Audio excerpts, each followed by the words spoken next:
तृतीय व्रत गणेश पूजार ठीक पूर्व दिन पालन कराए। गणेश पूजा भाद्र मास शुक्लपक्ष चतुर्थी तिथि पालन होता बेले बाली तृतीय व्रत भाद्र मास शुक्लपक्ष तृतीय तिथि पालन हुए।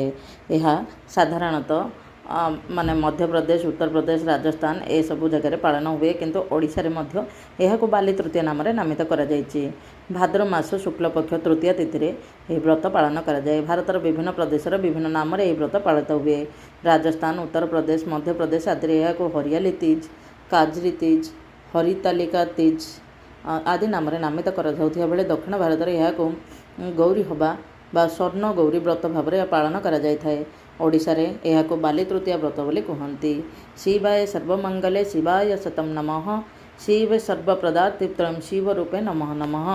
भाद्रव शुक्लपक्ष तृतीय दिन हस्ता नक्षत्र में पालन करा जाउथिबा व्रत को बाली तृतीय व्रत कहुए। विवाहिता स्त्री माने स्वामीर स्वास्थ्य परमायु और मंगल कामना करी ए व्रत करती। केतक स्थल में अविवाहित झील मैंने रूप गुण और व्यवसायी स्वामीटीए पाइबापी यह व्रत करती। बाली तृतीय व्रतर अन्य नाम हूँ गौरी व्रत। गौरी युवावस्था शिव को पूजी तांको प्राप्ति होइथिबारु युवा अविवाहिता झील मैंने यह व्रत पालन से कारण करथांती।